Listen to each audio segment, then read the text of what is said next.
Dan pemirsa, terdakwa Mario Dandi divonis maksimal yakni 12 tahun penjara dalam kasus penganiayaan David Ozora. Hal apa saja yang memberatkan vonis Mario Dandi? Kita akan membahasnya dalam editorial kita kali ini bersama pemimpin redaksi iNews.id, Zen Teguh. Selamat sore Mas Teguh. Selamat sore Mas David.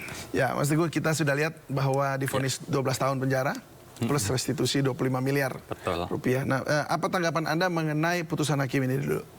Ya, sangat menarik. Saya kira apresiasi dan kita sangat menghormati putusan hakim ya. Ini seperti menjawab rasa atau keinginan masyarakat untuk mendapatkan keadilan dalam kasus ini ya. Kita tahu bagaimana kasus ini bermula dan kemudian juga kita tahu bagaimana kronologi, fakta-fakta peristiwa sampai kemudian penyidikan, sampai kemudian juga persidangan. Nah, kita lihat jaksa dalam tuntutannya kan 12 tahun penjara juga. Yang ini kemudian juga dikabulkan oleh majelis hakim.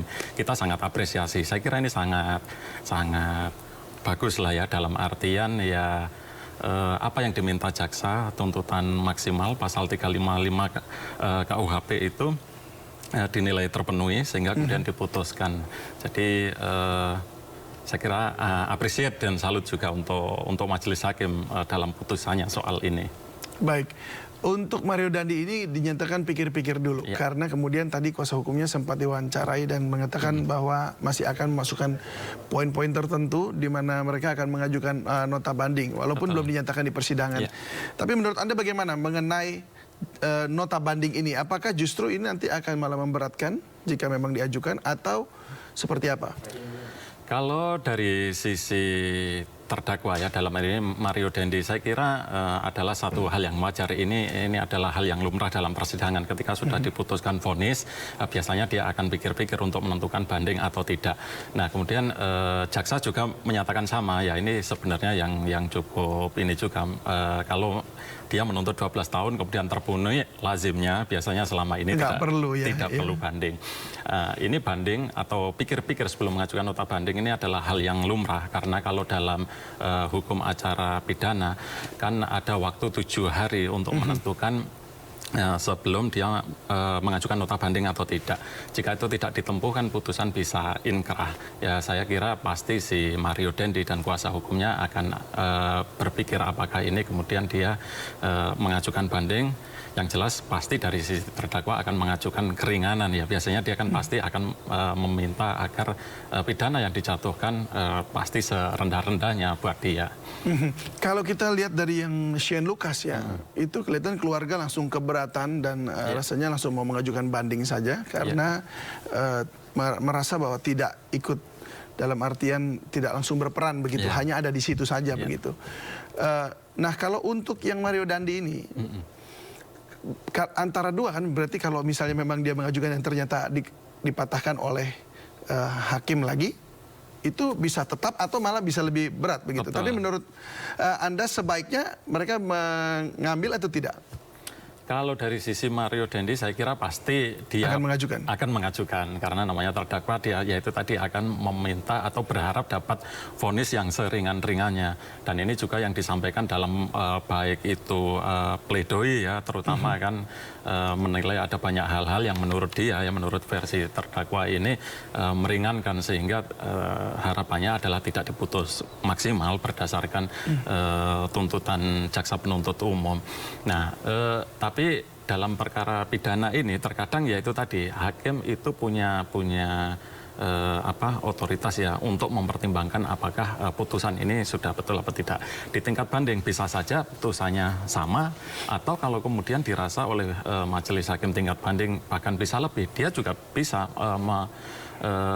menambah jumlah putusan, berat putusan itu sangat mungkin aja berdasarkan pertimbangan-pertimbangan yang menurut hakim memang betul, andai kata itu memang harus ditambah, kira-kira begitu. Jadi ya saya kira sih kemungkinan kalau dari sisi Mario Dandi pasti tetap akan mengajukan nota banding. Soal putusannya ya kita tidak tahu di tingkat banding nanti kalau misalnya itu memang berjalan. Tapi kalau melihat runtutan peristiwa atau fakta-fakta yang terjadi, kronologi yang selama ini sih ya kuat kemungkinan sih ya bisa jadi tidak akan berbeda jauh lah dengan yang di pengadilan tingkat pertama ini. Baik, kalau untuk Shane Lucas sendiri, Anda melihatnya seperti apa? Karena ini akhirnya agak sedikit berbeda, tanpa restitusi ya. Tetapi hukumnya tetap maksimal seperti yang dituntut oleh jaksa. Apa tanggapan Anda? 5 tahun penjara ya diputuskan.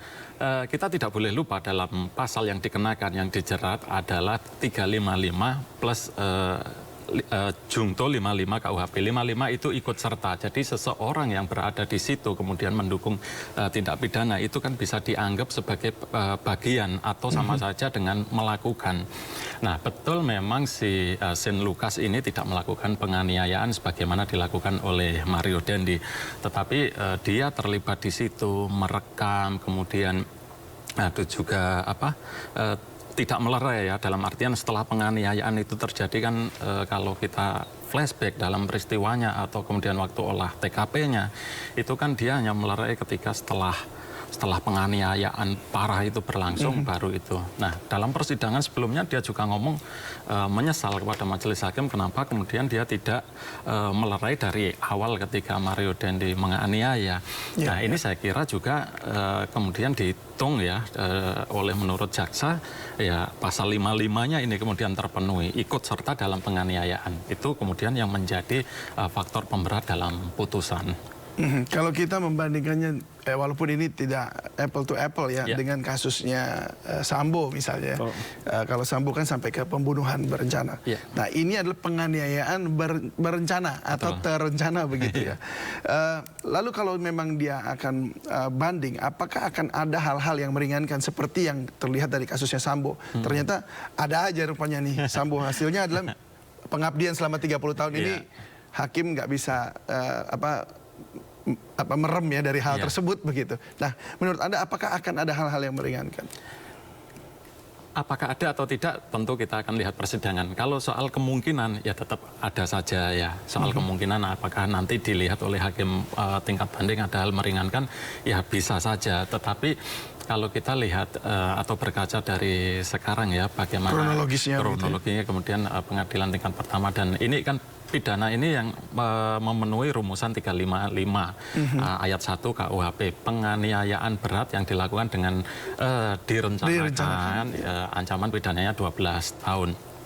Dan kalau kita lihat sangat tadi majelis hakim ketika memutuskan tidak ada faktor yang meringankan. Hal yang memberatkan adalah tindakannya sangat kejam, sangat sadis, bahkan terdakwa begitu menikmati gitu karena terlihat dia sempat selebrasi juga, betul, yang disebut oleh media seperti Ronaldo perayaan waktu dia menganiaya. Nah, saya kira kalaupun dia mengajukan nota banding, saya yakin dan juga sepertinya hakim juga pasti akan melihat fakta-fakta hukum, fakta-fakta persidangan di tingkat pertama ini. Saya kira dan itu juga yang banyak diharapkan masyarakat bagaimana dalam melihat kasus atau peristiwa ini ya. Memang 12 tahun itu yang kemudian dituntut maksimal dan diputuskan. Itu memang yang maksimal untuk rumusan pasal itu. Iya, dengan pasal ini ya, sekitar 12 tahun. Baik, terima kasih Mas Zen Teguh sudah berbagi bersama kami di Sindo Sore. Terima kasih Mas David.